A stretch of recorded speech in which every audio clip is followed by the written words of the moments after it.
Okay, hi, this is Elliot Fishman, and hopefully I am live. And indeed I am. Well, I hope everyone's doing well. Today's the 25th of July. We're in the last week of July. Summer is moving quickly. My grandchildren are moving back, or going back to New York. They've been here for the month tomorrow, on Saturday, so it's kind of sad seeing them leaving. But I guess the topic of this thing is, what am I reading? And what should you be reading? I guess one thing I could think about is, I just thought of it as, and it wasn't what I meant, is, am I reading any books? Like Bill Gates always says, read these 10 books this summer, or other people talk about reading books. I actually am reading a book, and I can't remember the title of the book.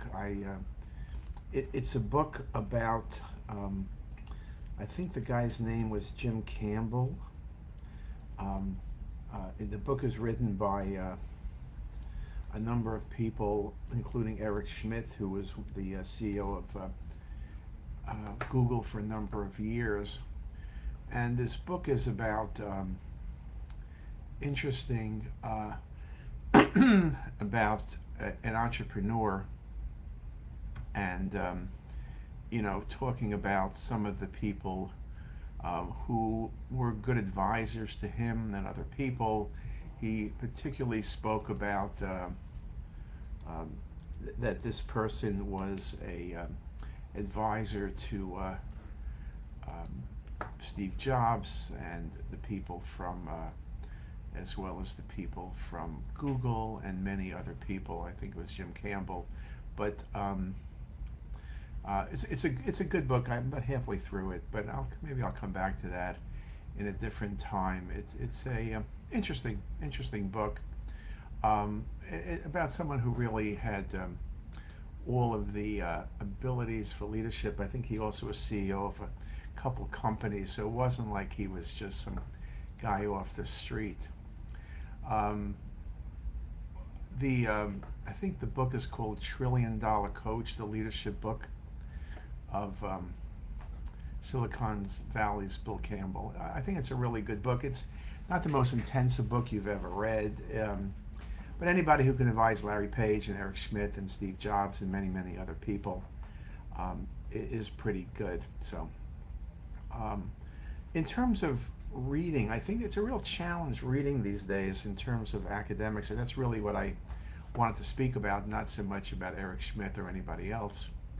There's so much published, and I do try to pay attention. Remember, in CTisus we list key articles, and I at least read through the articles, not in their entirety, but a good portion of the articles, which does take time, and I try to look for things that are going to be of interest to you, but of course they're interest to me. I look at stuff on AI, and then I look at stuff on CT. There's so much published, it's hard to keep up with things. I'll have interesting cases, and so I'll look things up. I'll look up Erdheim-Chester disease.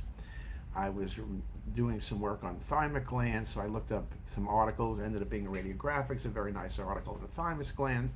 So you really need to really think about where you're looking and what you want to be looking for. So that part is really not going to be much of an issue. So I think that's good. What I recommend to people in terms of reading is, when you see interesting cases, read about them. If you see a solitary fibrous tumor of the lung, which I don't know what it is, besides the fact it's a tumor, read about that. If you want to look at thymus, read about that. If you want to look at AI, depending on the level you're at, if you want to look at state-of-the-art articles, look at that. I think reading is very critical. Some people like to listen. You can listen to lectures, which is we do on CTisus. In order to get the lectures, you need the slides, you need everything else, but then you need the content, and so content ends up being reading. I like radiographics, long articles, lots of pictures, good, well done. Radiology AI, AJR, abdominal imaging, JCAT, clinical imaging. I'll read articles from anything depending on the topic, and am I interested in them.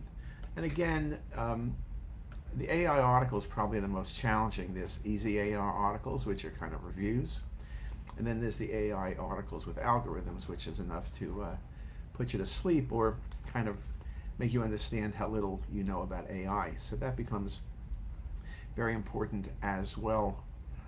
I think a good rule is also to read outside of what you're doing. I do read a lot of computer stuff. I do read a lot of stuff on AI, which is maybe a little bit beyond what I'm doing. I think it's important to read. I read the book on Elon Musk.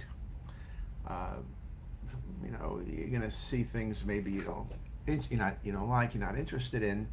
But I think really, if you're only reading radiology articles, you're probably going to do okay. But I think you need to know what else is going on beyond radiology, because in this world, things that are being done in the computer companies, the NVIDIAs, the Teslas, the Facebooks, the Googles, affects everything we do, and you need to know what they're doing.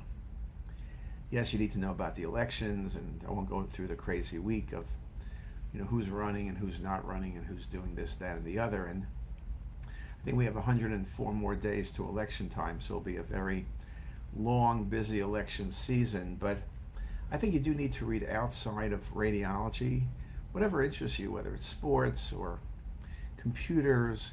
I do like reading about people, how people think, how people do things. I think you can learn a lot from successful people. Everyone kind of does their success differently. You look at the Jensen Wangs, you look at the Eric Schmidts, you look at the Steve Jobs, you look at the Bill Gates, you look at the Ed Catmull's of the world. Everyone has a story to tell. I've read Ed's book. It's one of the best books reading, Creativity Inc. It's worthwhile doing that. But I think you need to really keep on reading, keep on thinking, really try to figure out, a game plan for yourself. What is it that you're trying to learn, what you're trying to do? And it's this constant going forward, rethinking. I think all of us have the problem. I'm reading cases, you're reading cases, we're just reading cases, bang, bang, bang, bang, bang, bang, bang, bang. Kind of, it's like brain dead after a while. You want to be accurate, you need to be good for your patients, and all that's 100% true, but you need to really be thinking. I think there's a great danger that we're just working and not thinking. And I think the only way to make certain that doesn't happen is, start listening. I listen to books on tape if that's what you want to do. Read books if that's what you want to do. Listen to things. Listen to podcasts and vodcasts. Listen to interviews. There's many, many ways, more now than ever. But you have to be committed. You have to be doing something. If you're doing nothing, I think you're just going to have problems. And this is true. I see John Biacchino from home, which is outside of Baltimore, Timonium, and Hassan Kabri from Norway. And whether you're in Baltimore or Norway, what I'm telling you is no different. You gotta maybe you'll read different stuff in Norway than you read in Baltimore, but a lot of it's all the same. A lot of it's the same. It's just constantly rethinking, redoing, revitalization, and learning. I think learning is a really good thing at any age, at every age, whether you're 8 years old or 5 years old or above 21 years old. I think it's all going to be good. And I think it's exciting. I think, looking how people have done things, looking at their successes and failures, looking at their trials and tribulations, looking at what they do or don't do is something you want to be doing. We all live through history, the first president, or since Lyndon Johnson, to step down, the first president who was basically the candidate to step down, and needed to step down, age-related reasons. But, it's history. Everything is history. But we need to be thinking, going, moving. It's exciting times. There's a lot in radiology and everything related to radiology. Read about that. Think about that. And I think you're going to be happier. And with that, I hope everyone has a great day.